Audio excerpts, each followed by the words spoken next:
असुतादश गुरु सुमिरन करूं,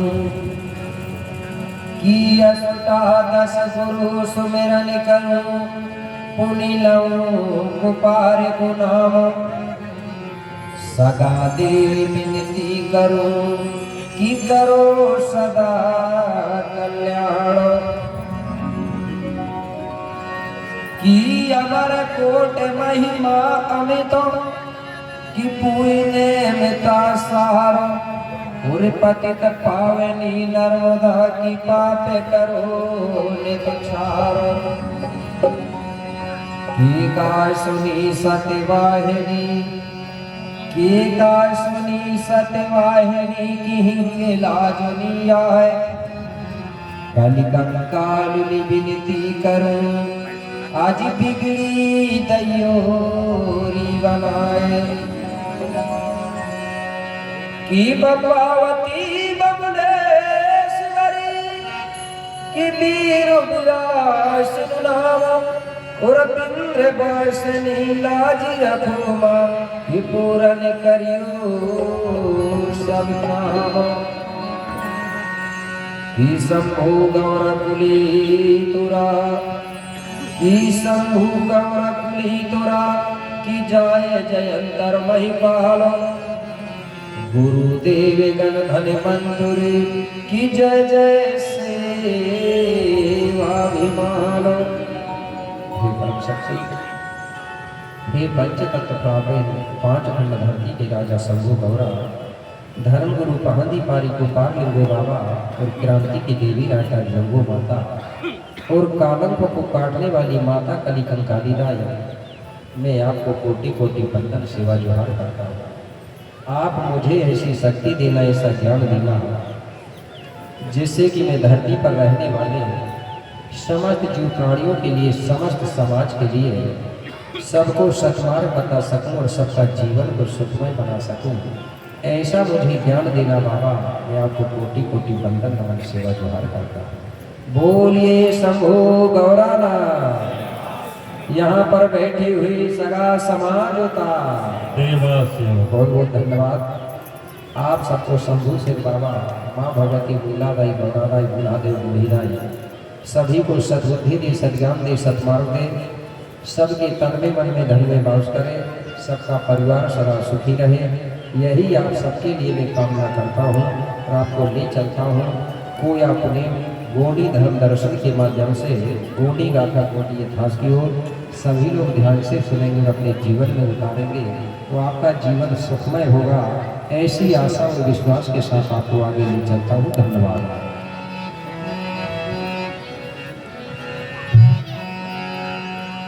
मंगल भवन अमंगलहारी,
अब मैंने कल कहा था जहाँ पर रोका था वहीं से फिर प्रारंभ कर रहा हूँ। तो आप सबको तो याद होगा ही कि हमने गाथा कहाँ पर रोका है। तो जो पहाड़ी पारी कुपार लिंगो बाबा है, वो कोयली कछारगढ़ पर्वत पर सेवर पेड़ के नीचे बैठ करके तपस्या कर रहा है और 7 वर्ष के लिए बैठा है। यही पर हमने अपनी गाथा को रोका था, यही रोका था। हाँ,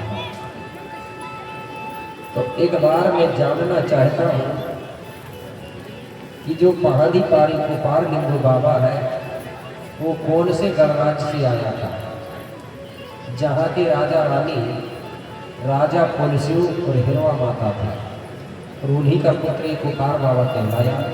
तो राजा पुलसियु और हिरवा माता जिस गढ़ में राज्य करते थे उस गणराज्य को किस नाम से जाना जाता था? जरा एक बार हाथ उठाई, किसको मालूम है? बस एक ही आदमी को है इधर। तो कल तो बोल रहे थे कि याद रहेगा। क्या नाम था? पूर्वाकूट गणराज्य था कि नहीं? पूर्वाकूट गणराज्य। ये चीज मुख्य तो याद रखना चाहिए ना। इसी को हमारे पूर्वज लोग बोलते थे, आगे आगे पाठ और पीछे से सपाट। और गुरुजी ने पूछे तो 16 दूनी 8 भाई की 32 हो गए, 8 हो गए ना। इसी के बारे में आपको एक छोटी सी कहानी बता रहा हूँ। आपके गांव में बाजार लगती है क्या? कब लगती है? हाँ, तो इसी प्रकार एक गांव में बाजार लगती थी। क्या लगती थी? बाजार। तो एक मूर्ति वाले ने क्या किया? मूर्तिकार ने 3 मूर्ति बनाया, एक बराबर, एक जैसी, एक सा रंग, और तीनों मूर्ति बना करके वो बेचने के लिए बाजार पहुंचा। और बाजार में जाकर तीनों मूर्ति पंक्ति से रख दिया, लाइन से। एक मूर्ति खरीदने वाला आया, उसने तीनों मूर्ति को देखा तो तीनों मूर्ति बड़ी सुंदर थी। तो वो खरीदने वाला मूर्ति बेचने वाला से पूछने लगा, बोले सेठ जी ये मूर्तियों का कीमत कितना है? तो बेचने वाले ने कहा कि ये मूर्ति 3 है, तुमको कौन सी लेना है? तो वो कहने लगा, बोले पहले इनका कीमत तो बता। तो बेचने वाले ने बताया, पहले नंबर की जो मूर्ति है उसका कीमत 500 रुपया है, और दूसरे नंबर की मूर्ति है उसका कीमत 1000 रुपया है, और तीसरे नंबर की जो मूर्ति है उसका कीमत 1500 रुपया है। बोले तुम्हें कौन सी चाहिए? तो खरीदने वाला कहने लगा, सेठ जी ये मूर्ति तीनों एक जैसी है, एक सा रंग है, एक बराबर है, और फिर भी तुमने इनका कीमत अलग अलग क्यों रखा? तो बेचने वाला कहने लगा, देखने में एक जैसी लग रही है, एक बराबर रंग है, एक बराबर रूप रंग सब कुछ है, लेकिन बोले तीनों में बहुत बड़ा अंतर है, बहुत बड़ा फर्क है। तो बोले मुझे समझा के बताओ तब लूंगा। तो बेचने वाले ने क्या किया?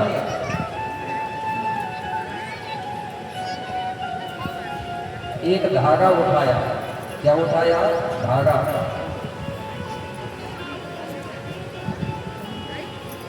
और जो पहले नंबर की मूर्ति थी 500 रुपया वाली, उस मूर्ति के कान से धागा डाला इधर से, तो धागा दूसरे कान से निकल गया। बोले इसका कीमत है, बोले 500 रुपया। अब वो खरीदने वाला कहने लगा, बोले 1000 वाली को और बताओ, दूसरा नंबर की। तो 1000 वाली मूर्ति के कान से जब धागा डाला गया तो पेट में जाके रुक गया, निकला ही नहीं। बोले देखो अंतर हो गया। बोले हाँ। अच्छा, बोले सबसे महंगी वाली मूर्ति और बताओ। तो सबसे महंगी वाली मूर्ति के कान से जब धागा डाला गया तो मुंह से धागा निकल गया। बोले इसका कीमत सबसे ज़्यादा है, आप बताओ बोले तुमको कौन सी लेना है? खरीदने वाला फिर भी नहीं समझ पाया इसका मतलब क्या है। लेकिन आप लोग समझ गए क्या? कितने लोग समझे हैं? जरा उठाना है। कितने? इधर चलो समझा के बता रहा हूँ। बोले जो पहले नंबर की मूर्ति है जिसका कीमत 500 रुपया है, जिसके हम एक कान से धागा डालते हैं दूसरे से निकल जाता है, इसका मतलब है बोले मूर्ति का काम है कि एक कान से सुनती है और दूसरे कान से निकाल देती है, इसलिए इसका कीमत सबसे कम है।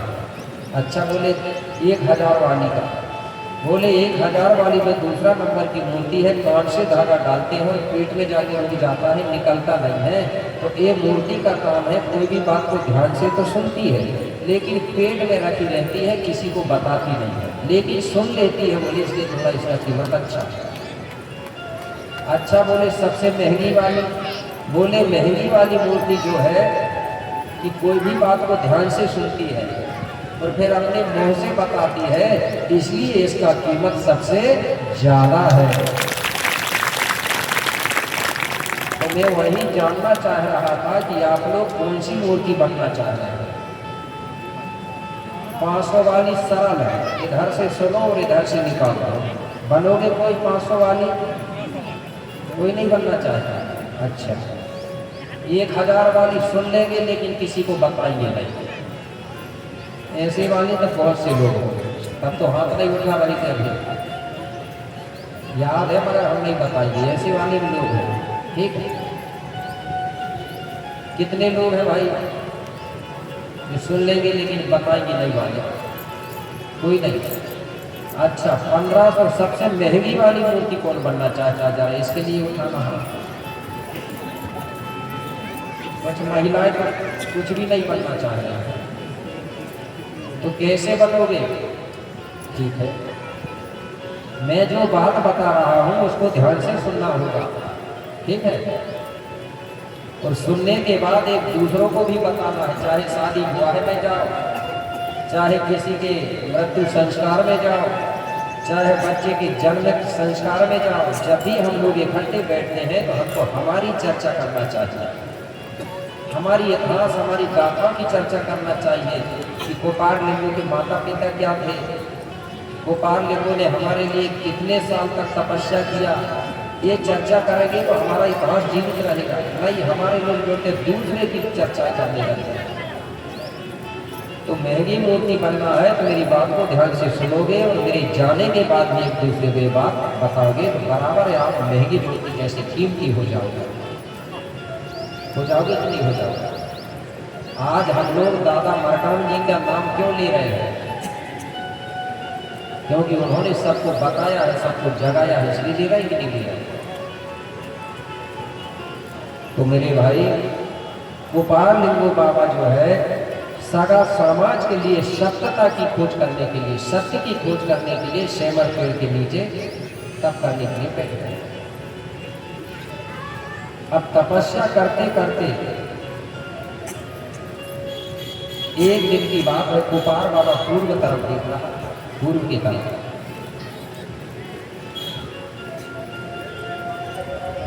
और उधर से सूर्यदेव निकल रहा, सूरज। तो गोपाल बाबा के सामने एक बहुत ऊंची पहाड़ी थी, तो वो सूर्यदेव और गोपाल बाबा के बीचों बीच थी, और वो पहाड़ी एक दूसरे को आड़ करती थी। जब सूर्यदेव पहाड़ी से ऊपर चढ़ता था तब सूर्यदेव के दर्शन होते थे गोपाल बाबा।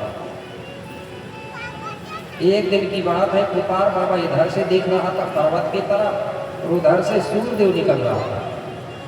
तो हुआ क्या, इधर से सूर्यदेव की पीली किरण आके पर्वत की इस तरफ से टकराई, तो गोपाल बाबा की जो नैन दृष्टि है वो इस तरफ टकराई। जैसे ही पर्वत के दोनों तरफ से एक साथ सूर्य की किरण और गोपाल की दृष्टि टकराई, मेरे भाई पर्वत फट करके दो भाग हो गया, पर्वत फट गया, बीच से जगह बन गई। उसी जगह से सूर्यदेव की पीली किरण आई और गोपाल बाबा के माथे में पड़ी। तो गोपाल बाबा के माथे में पड़ते ही गोपाल बाबा को तुरंत सत्य ज्ञान की प्राप्ति हो गई। गोपाल बाबा समझ गया कि सही क्या है और गलत क्या है, लेकिन हमारे लोग अभी भी नहीं समझ पा रहे, बहुत दिन हो गए, हो गई कि नहीं हो गई? वो तो 7 वर्ष के अंदर ही अंदर सत्यता को पहचान गया। इसी सत्यता को पहचानने के लिए मैं आपको एक कहानी अलग से बता रहा हूँ, हो सकता है आप लोग सत्यता को समझ जाए, ठीक है? कैसे?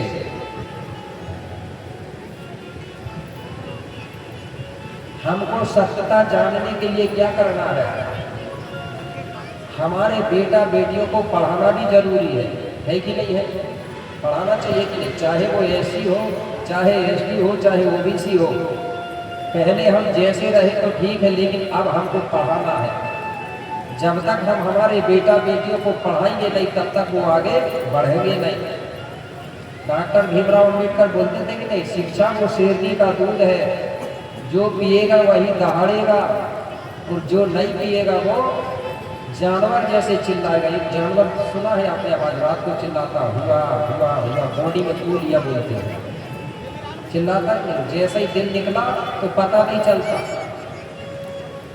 इसलिए हमको पढ़ाना भी बहुत जरूरी है। पढ़ाई के साथ साथ हमारे अंदर विवेक और तर्क भी होना चाहिए।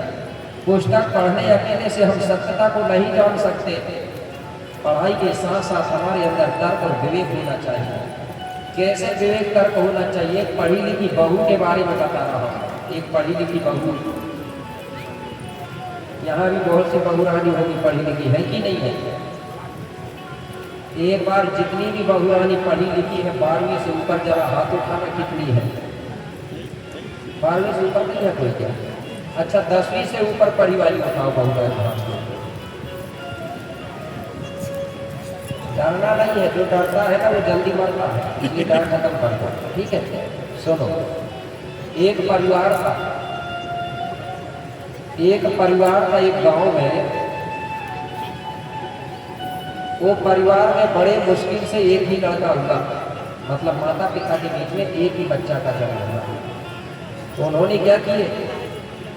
बोले हम अनपढ़ है तो है, लेकिन हम अपने बेटा को अच्छे पढ़ाएंगे।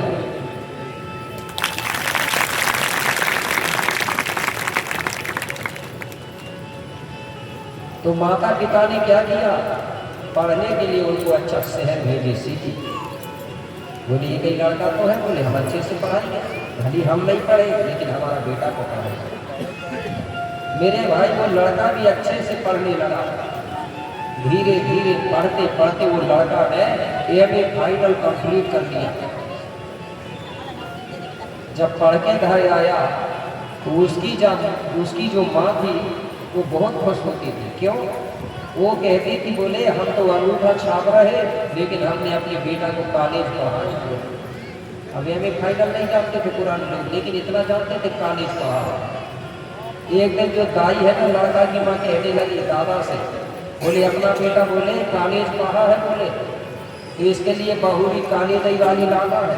दादा कहने लगा ठीक है, जब अपना लड़का कॉलेज पढ़ा है, बोले हम बहू भी कॉलेज वाली लाएंगे। और आज भी सोचते हैं, सभी लोग सोचते हैं कि अगर हमारा लड़का पढ़ा लिखा तो हम बहू पढ़ी लिखी लाएंगे कि नहीं लाएंगे।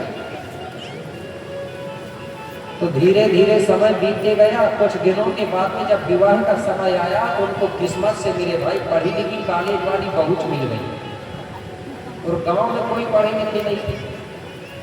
जब घर में कॉलेज वाली बहू आई, वो लड़का भी कॉलेज पढ़ा, बहू भी कॉलेज पढ़ी, तो माता पिता बहुत खुश होते थे।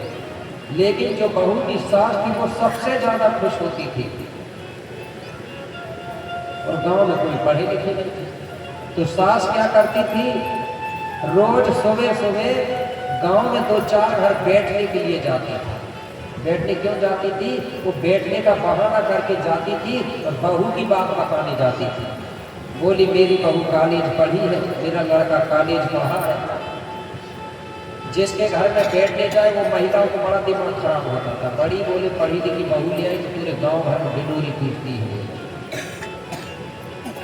और आज भी अगर किसी के घर में नई नई बहू आ जाए ना, तो सास अपनी बहू की बड़ी बड़ी बात बताती, गाँव बताती कि नहीं बताती, मेरी बहू बड़ी अच्छी है। कई सास तो ऐसी है कि कच्छु के दिन तो पानी तक नहीं भरवाती ना। कई बहू रानी हंस रही थी क्योंकि उनने ये देखी है।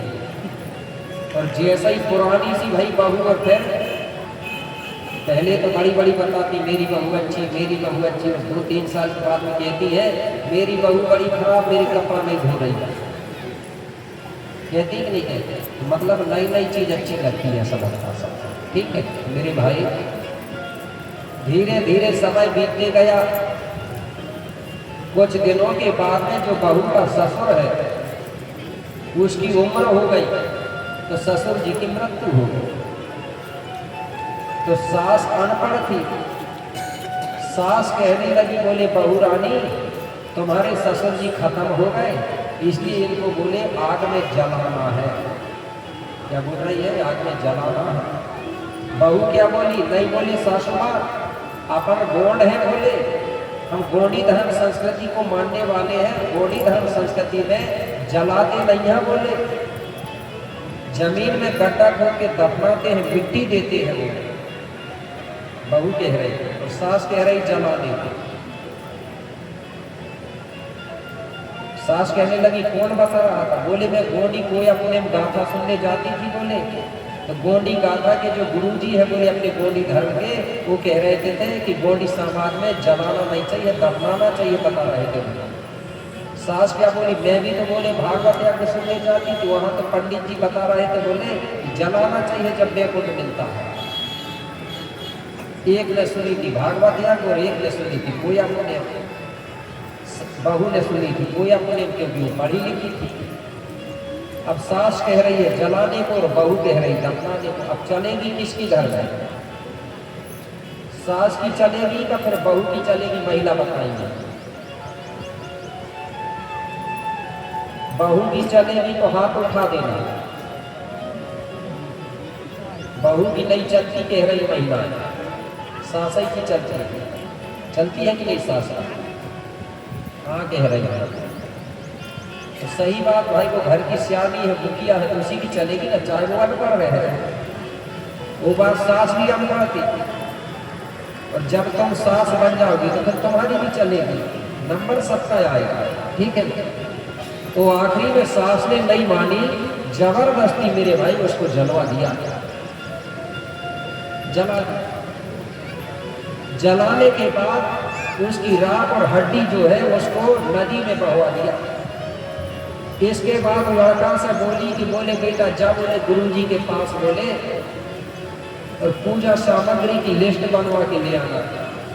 लड़का गया मेरे भाई, पूजा की सामग्री की लिस्ट बना के आ गया और तारीख समय बना के आ गया कि गुरु की पूजा करने कब आना है। कुछ दिन बीते मेरे भाई, वो पूजा का समय आ गया। एक दिन गुरु जी आए, तो जैसे ही गुरु जी आए तो वो पूजा पाठ चालू करे, पूजा करने लगे। ऐसे ही प्रवचन भी कर रहे हैं, बताते भी जा रहे हैं, पूजा भी कर रहे हैं। और बहुत ठंडी का दिन था, ठंडी का समय था। गुरुजी ने पूजा करते करते देखे ये अलमारी में मेरे भाई बढ़िया नया कंबल रखा था। गुरुजी ने कंबल देखे तो वो कंबल उनको अच्छा लगा। मन ही मन सोचने लगे कि यार ठंडी के समय भी है, ये कंबल मुझे मिल जाता तो अच्छा रहता, लेकिन कैसे मांगू? बोले मांग तो सकता नहीं, लेकिन पसंद आ गया, क्या करूँ? गुरुजी मेरे भाई पूजा करते करते क्या बोले?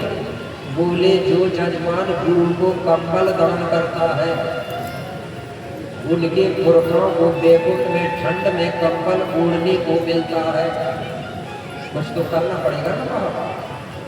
दाई ने जैसे ही सुनी मेरे भाई, तो दाई सोचने लगी कि मेरा जो पति है वो बैकुंठ तो जाएगा, कहीं ठंड में उसको ठंडी ना लगे। और गुरु जी कह रहे हैं कि जो कंबल दान करता है उसको बैकुंठ उनके पूर्वजों को कंबल मिलता है। मेरे भाई दाई गई और जल्दी से वो कंबल लेके आई और गुरु जी को दे दी दान में। ले गुरु जी बोले, गुरु जी हो गए खुश। अब फिर पूजा कर रहा है, फिर प्रवचन कर रहा है। कुछ देर के बाद में फिर गुरु जी क्या बोले? जो जजमान बोले गुरु को गौदान करता है, तो जो गौदान करता है बोले तो उनके पुरखा जब बैतरणी नदी पार होते हैं तो उसी गाय की पूंछ पकड़ के वो बैतरणी नदी पार हो जाते हैं। और अंत समय में बैकुंठ में उनके पूर्वजों को दूध घी खाने को भी मिलता है। गाय ने सोची कि यार यहाँ वो दूध घी खाते थे, कहीं बैकुंठ में दूध घी के लिए ना पड़ते, एक गाय थी घर में मेरे भाई, वो गाय बोली, बोले गुरुजी ये गाय बोले बहुत दूध देती है, तुम्हें दान में दे रही। वो गाय भी दान में दे दिया गुरुजी हो गए खुश। इसके बाद में पूजा पाठ करे गुरुजी ने और चले गए, कंबल लेके गाय ले गए। 2-4-5 दिन के बाद में एक दिन दाई लड़का से कहने लगी, बोले बेटा ये गाय हमने गुरुजी को दान में दे दिए हैं, इसलिए ये गाय बोले गुरुजी के घर पहुंचा दिया था, क्योंकि दान की चीज नहीं रखना चाहिए। लड़का ने लाठी उठाया और गाय को छोड़ा और गाय को पहुंचा दिया गुरुजी के घर। पूरा गाय। अब गुरुजी रोज उस गाय का दूध निकालते थे और खुद भी दूध पीते थे और अपने परिवार को भी दूध पिलाते थे और घी भी खाते थे। मोटा कौन होगा, देने वाला होगा कि लेने वाला होगा? इधर तो 15 साल होगा मोटे ही नहीं हो रहा होगा, ऐसे में कोई नहीं दे रहा है दूध, क्योंकि मैं बोध हूँ ना, मैं बेकुंड नरक को लालच देता ना तो जरूर मिलता दूध, क्योंकि जो सत्यता बताता है उसको नहीं मानते थे। ठीक है, चलो कोई बात नहीं, मैं खाता भी नहीं, ठीक है। तो मेरे भाई गुरुजी रोज खा रहे हैं और बड़े आनंद से रह रहे हैं। अब इधर जो बहू रानी उसका दिमाग खराब होता था, क्योंकि वो पढ़ी लिखी थी, कालेज वाली थी। वो मन ही मन में सोचती थी कि मेरी सास अनपढ़ है, इसको मैं कैसे सुधारूंगी, और मैं पढ़ी लिखी हूँ, मेरी सास अनपढ़ है, तो मेरा कर्तव्य है कि सास को सुधारना। लेकिन लड़ाई झगड़ा करके तो नहीं सुधार सकती, लड़ाई भी नहीं कर सकती। तो ऐसा दिमाग लगाना चाहिए, बोले कि झगड़ा भी ना हो, लड़ाई भी ना हो, और मेरी सास सुधर जाए, ऐसा दिमाग लगाना चाहिए। तो दिमाग लगाई कौन सा? एक दिन सोवे मेरे भाई सास के पास पहुंची और पैर पड़ के सासू माँ के और हाथ जोड़ के कहने लगी, सासू माँ आज बोले मेरे ससुर जी बोले रात में स्वप्न में आए थे, सपने में। अच्छा बोले बहू रानी क्या बोल रहे थे? बोले ससुर जी कह रहे थे कि बहू रानी तुम्हारी सास ने जो गाय दी है, बोले वो गाय दूध कम दे रही है बैकुंठ। बोले कह रहे थे बैकुंठ में जगह जमीन नहीं है, तो चारा घास नहीं होता, इसलिए दूध कम दे रही है। तो वो कह रहे थे बहू रानी तुम्हारी सास से कहना कि वो 4 एकड़ जमीन और दे देंगे, तो उसमें कम से कम चारा घास हो है, तो गाय को वहाँ चराऊंगा, दूध अच्छी देगी। अरे बोले बहू रानी कोई बात नहीं, क्या बोले? तुरंत लड़का को बुलाई और कहने लगी बेटा जा गुरुजी के घर जल्दी गुरुजी को बुला के ला। मेरे भाई लड़का उठा और गुरुजी के घर पहुंचा और गुरुजी को बुला के लेके आ गया। गुरुजी आए कहने लगे अम्मा जी हाँ कौन सा काम? कुछ नहीं बोले गुरुजी बैकुंठ में जमीन नहीं है, बोले जगह नहीं है, इसलिए चारा घास नहीं होता, इसलिए बोले गाय उधर दूध कम दे रही है। तो करने का है, बोले ससुर जी कह रहे थे तो 4 एकड़ जमीन और दे देगी तो अच्छे रहते दे रहे थे। ओ बहू बता रही थी दे दो। मेरे भाई सास ने वो गुरुजी को 4-5 एकड़ जमीन फिर दान में दी, गुरुजी ने दान में दी और चले गए। अब हुआ क्या? अब वो गुरुजी बढ़िया वो जमीन में अपनी गाय को चराने लाते थे, 4-5 एकड़ बहुत होते, एक गाय के लिए बहुत हो। अब गाय पहले 1 लीटर दूध देती थी, अब 2 लीटर देने लगी। अब गुरुजी बढ़िया रोज दूध निकाल रहे हैं, दूध भी पी रहे हैं, घी भी खा रहे हैं और बेच भी रहे हैं। धीरे धीरे समय बीतने गया। इधर बहू का दिमाग खराब होता था कि मेरी बहू तो अनपढ़ है, बोले कुछ भी करते रहती है। 2-4 दिन के बाद में एक दिन फिर पहुंची सुबह सास के पास और हाथ जोड़ के कहने लगी सासू माँ। बोले हाँ बहू रानी। बोले ससुर जी तो बोले आज मेरे स्वप्न में फिर आए थे। बोले सास कहने लगी मेरा पति था, बोले एक दिन भी नहीं आ रहा मेरे स्वप्न में, और तुम्हारे में क्यों आ रहा? बहू बोले बहू रानी कहने लगी तुम झगड़ा करती थी ना, लड़ाई करती थी, इसलिए नहीं आ रहा। मैं सेवा करती थी ससुर जी की, इसलिए मेरे स्वप्न में आता है। अच्छा बोले आज क्या कह रहे थे? ससुर जी कह रहे थे कि तुमने जो गाय दी, बोले वो बहुत दूध दे रही है बेटा, और मैं रोज दूध पी रहा हूँ और बड़े आराम से बैकुंठ में रह रहा हूँ। लेकिन बहुरानी बैकुंठ में अकेले में अच्छा नहीं लग रहा, मन नहीं लग रहा है अकेलों में।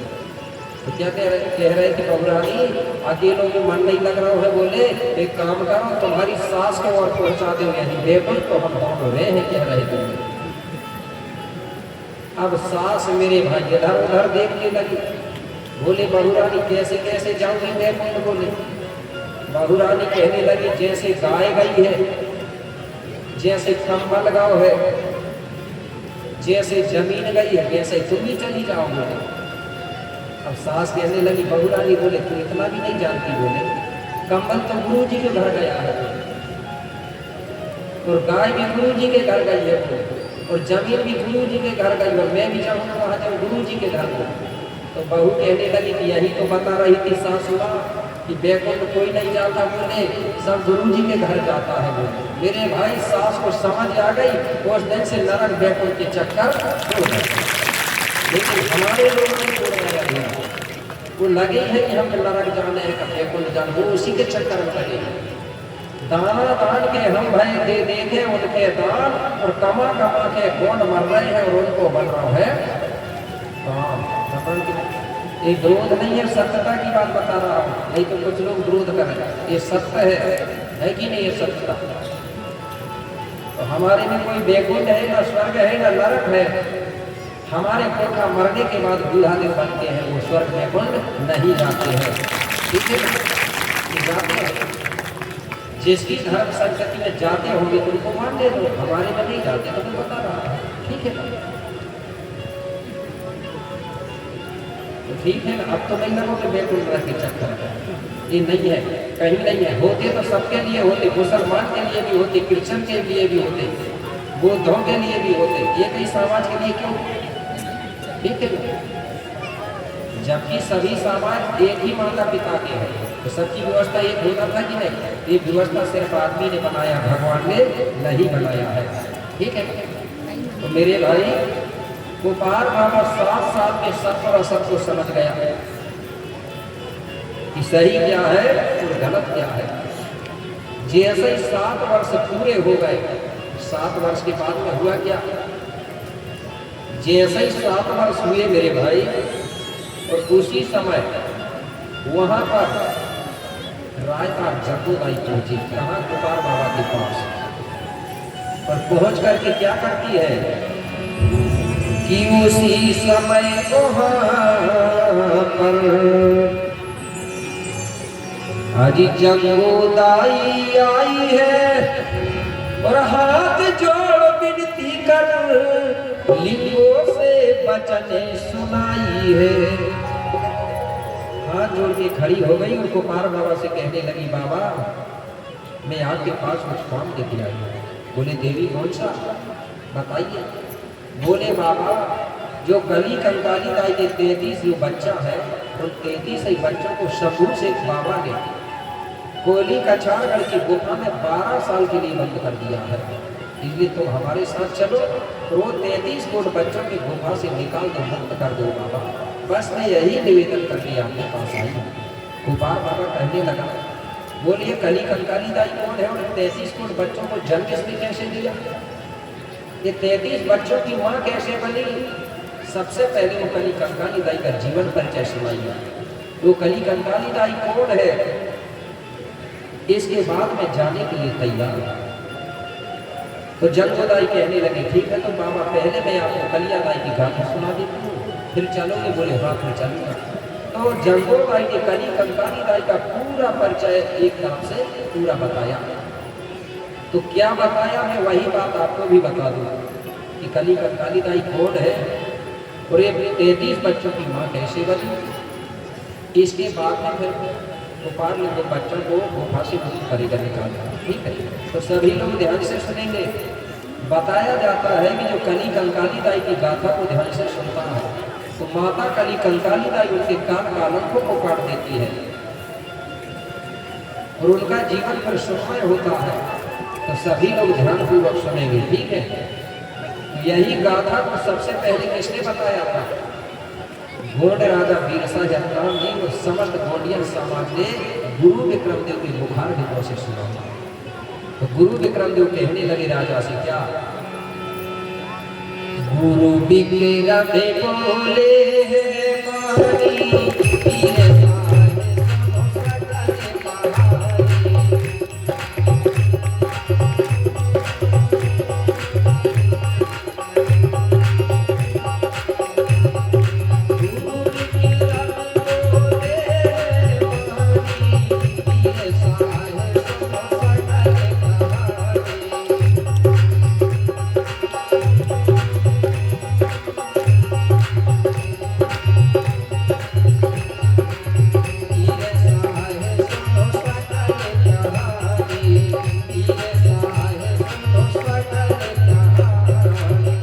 बोले बोले राजा, ये बहुत पुरानी बात है।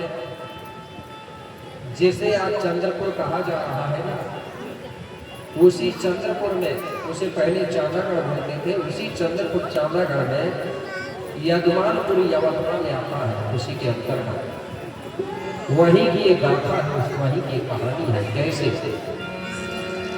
कि यदमानपुरी की है गाथा, आज पावन परम महान, और जहाँ के राजा राउंड थे और रानी का सोना नाम। महाराज चंद्रपुर चांदागढ़ यवतमालपुरी में याद राहुल नाम का एक राजा राज कर रहा था, जिसकी रानी का नाम था सोना देवी, सोना रानी। इस प्रकार से याद राहुल राजा और सोना रानी दोनों चांदागढ़ चंद्रपुर यवतमाल में राज करते थे। राज व्यवस्था बड़ी सुंदर थी। कैसे सुंदर थी? ये महल भी बड़े सुहाने थे। हमारी जो बलवाना की राजकुमारी और राजकुमार महल और अटरियों में रहा करते थे, लेकिन आज महल अटरिया का छोड़ो, आज टपरिया भी मिलना मुश्किल हो रहा। ये महल भी बड़े सुहाने थे, सोना चांदी जवाहरात से भरे खजाना थे।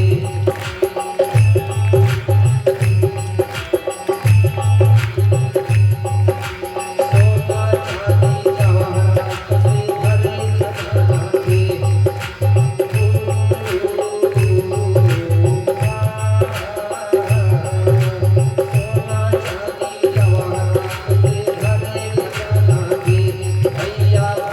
खजाना थे। हीरा मोती सोना चांदी से खजाना भरे हुए थे। हमारे बड़वाना की राजकुमारी जेवर चांदी सोने के गहना पहनती थी। आज पहनती है क्या? पहनती है, लेकिन ओरिजिनल नहीं पहन रही है। ठीक है, पहले की जो राजकुमारी थी, रानी थी, वो ओरिजिनल सोना चांदी के गहना पहनती थी। अब कम पहनती, क्यों नहीं पहनती? या पहनने लगेंगे तो एक से एक चोर चंदा, ये भी दिक्कत है कि नहीं है? पहले चोर चंदार नहीं थे, इसलिए कहा था ना मैंने, अरे नहीं थे चोर और चोरी। बड़वाना की रात में चोर चंडाल जुआ सट्टा पत्ता वाले नहीं थे।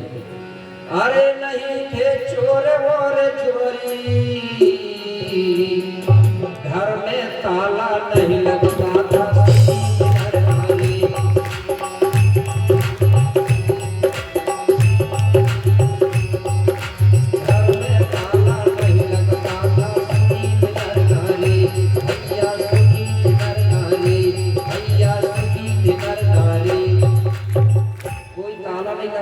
फिर भी कोई किसी की चोरी नहीं करता। आज भी इसका प्रमाण है। आज भी आप गढ़ी किलाओं में जाके देखोगे हमारे राजा महाराजाओं के, तो ताला की तो छोड़ो, दरवाजा भी नहीं है कई जगह। जब दरवाजा नहीं रहेगा तो ताला कहाँ लगेगा?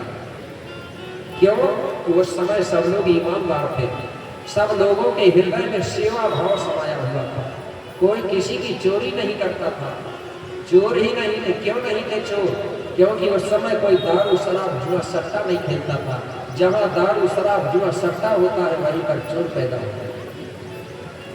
तो बड़ी सुंदर व्यवस्था थी मेरे भाई। उस समय जातियां भी नहीं थी, ऊंच नीच भेदभाव कुछ नहीं था, सब बराबर थे। उस समय मेरे भाई इस देश में हमारे गोल्ड राजा ने चांदी और सोने के सिक्का चलाया था। चलाते थे सोना चांदी के सिक्का। 8 दिन तक में किसी राजा ने चलाया क्या चांदी के सिक्का? सिर्फ गोल्ड राजा ने चलाया है। इसलिए इस देश को पहले बोलते थे सोने की चिड़िया, बोलते थे कि सोने की चिड़िया, लेकिन अब इस देश को आज के राजाओं ने बना दिया है कागज की गुड़िया बना दी थी। गोंड राजाओं के समय में देश सोने की चिड़िया था और आज के राज्य में देश कागज की गुड़िया बन गया, क्योंकि आज सोना चांदी के सिक्का नहीं चल रहा है, कागज के नोट चल रहे हैं, तो कागज की गुड़िया मानेंगे कि नहीं मानेंगे? उस समय गोंडी भाषा चलती थी, तो गोंडी भाषा में लड़का को टूरा और लड़की को गुड़िया बोलते थे कि नहीं बोलते थे? इसलिए हमारे कुछ गायकों ने कहा था क्या,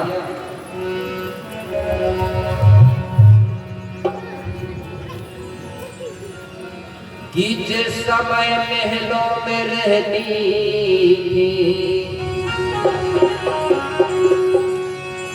कि जिस समय महलों में रहती थी गोंडों की टुरिया, आज वह समय इस देश को कहते थे सोने की चिड़िया। कहते थे कि नहीं, लेकिन आज कागज की बन गया पुड़िया। आज गढ़ी किला खड़े हैं लेकिन सूने हैं। कैसे कि गढ़ी किला सब सूने दिख रहे, कि गढ़ी किला सब सूने दिख रहे, कि सुनी है ताल तलैया, और कहा गए वो राजा रानी कोई नहीं राज करैया। और गीत गाते थे, रीना है ददरिया है कर्मा, गाते थे कि नहीं? और हमारे गोटिया लोग बड़े नाचते थे ना, बड़े अच्छे से, तो गोल बना के नाचते थे, नाचते थे कि नहीं? गोल गोल पहचान होती थी नाच का भी। अब तो पता ही नहीं चलता कि कौन सा नाच नाच रहा है, नहीं चलता। क्यों नहीं चलता? क्योंकि आज के बाजा में बदल गए, डीजे बज रहा है तो आदमी नाच रहा है डीजे जैसे। बाजा का नाम होगा बैंड बाजा, सुने कि नहीं? बैंड बाजा, तो नाचने वाले बैंड होंगे कि नहीं होंगे? जब बाजा ही बैंड है तो नाचने वाले बैंड पी के नाच रहा है कैसे? कोई को पाओ कहीं जा रहा, कोई को कहीं जा रहा। लेकिन हमारे में रीना ददरिया कर्मा गाते थे, गोल गोल नाचते थे। मैं एक गीत गा रहा हूँ कर्मा, जिसकी इच्छा हो तो नाचेंगे, ठीक है? कैसे? ये कुंडवाना किला महल प्यारा रे, ये कुंडवाना किला महल प्यारा रे, ये गए प्यारा रे गोया कोड बनाने दे हमारा रे।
बहुत बहुत धन्यवाद। सभी लोग अपना स्थान ग्रहण कर लेंगे। इस प्रकार से हमारे गढ़वाला के लोग कर्मारीना बदरिया गाते थे और अपना मनोरंजन करते थे और समय बिताते थे। इसी प्रकार से चंद्रपुर चांदागढ़ की समाज भी इसी प्रकार से गीत गाती थी और अपना आनंद और समय बिताती थी। धीरे धीरे समय बीतते गया, आगे चल के क्या हुआ सभी लोग ध्यान देंगे, शोरगुल नहीं करेंगे। जो याद राहुल राजा की जो रानी है वो राजा राहुल की जो पत्नी है रानी, उसका नाम क्या था? जरा हाथ उठाना किसको मालूम है? अभी बताया था मैंने, मात्र शक्ति हाथ उठाना किसको मालूम है? इसलिए तो कह रहा हूँ ध्यान से सुनो। सोना रानी, याद भूल जाओ तो सोने से सोने की याद करना तो नाम बन जाएगा सोना रानी, ठीक है। कुछ दिनों के बाद में जो राजा राहुल की जो पत्नी है सोना रानी, वो प्रकृति की कृपा से गर्भवती होती है। कैसे?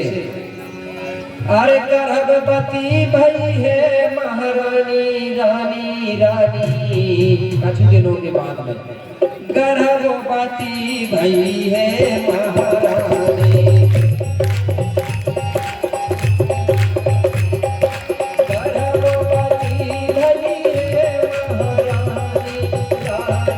रानी मैया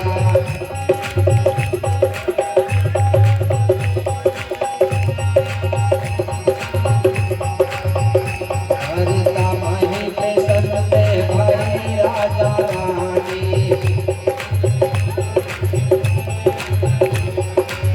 माही पे सत्य भाई राजा रानी माही पे सत्य भाई राजा रानी। कुछ दिनों के बाद में सोना रानी गर्भवती हो गई तो याद राहुल राजा बड़ा खुश हुआ, बड़ा प्रसन्न हुआ। क्यों कि सोना रानी गर्भवती हो गई थी। अब राजा रानी दोनों मेरे भाई बड़े आनंद के साथ, बड़ी प्रसन्नता के साथ समय बिता रहे थे और वो समय का इंतजार कर रहे थे कि हमारे घर में संतान कब आएगा, नया मेहमान मेजबान कब आएगा। धीरे धीरे समय बीतते गया। एक दिन की बात है, राजा रानी दोनों एक साथ बैठे हुए थे। उसी समय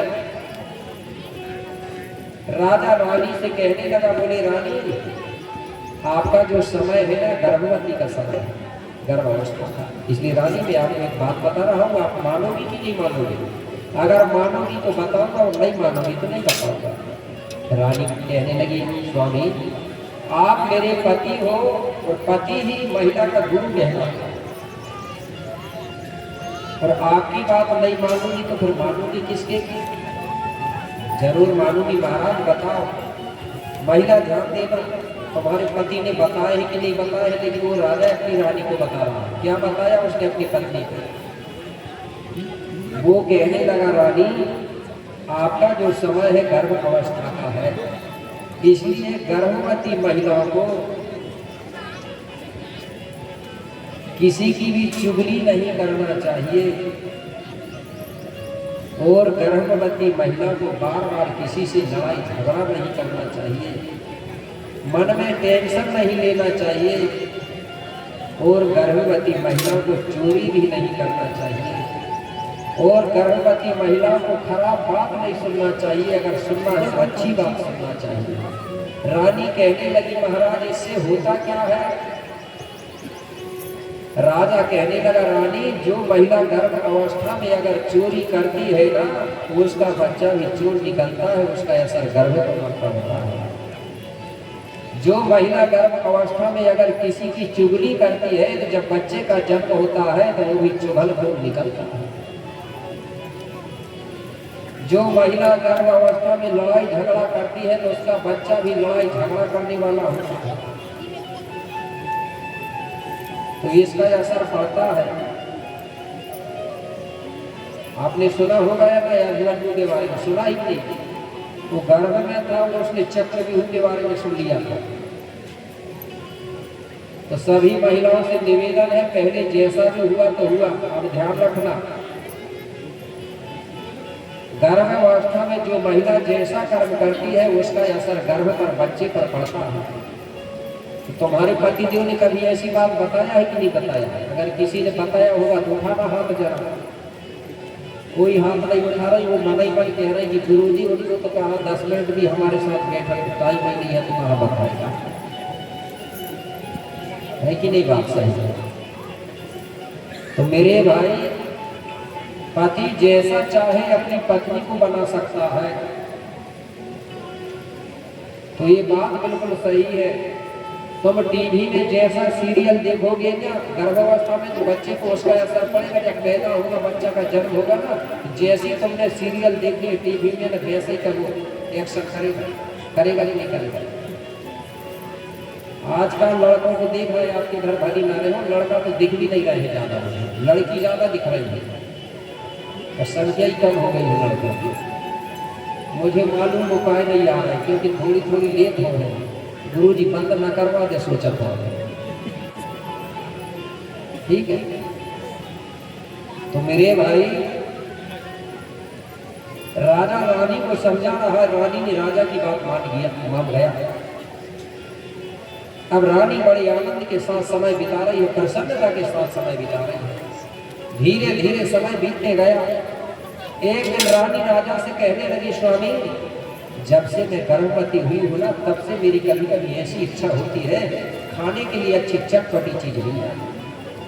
बोली कैसे चटपटी? बोले कभी ऐसी इच्छा होती है कि भुने हुए चने मिल जाते, कभी इच्छा होती है कि नारियल मिल जाता, कभी इच्छा होती है कि पपीता खाने को मिल जाता। बोले रानी चिंता मत करो, तुम्हारा अकेली नहीं, जितनी भी महिला गर्भावस्था में आती है तो सभी महिलाओं की इच्छा होती है बोले चीज खाने। आपने देखा होगा जिस महिला को बोले खाने को नहीं मिलता ना अच्छे से, तो गर्भवती महिला को देखना वो माटी खाती है बोले। इसलिए खान पान में कमी मत करना बोले।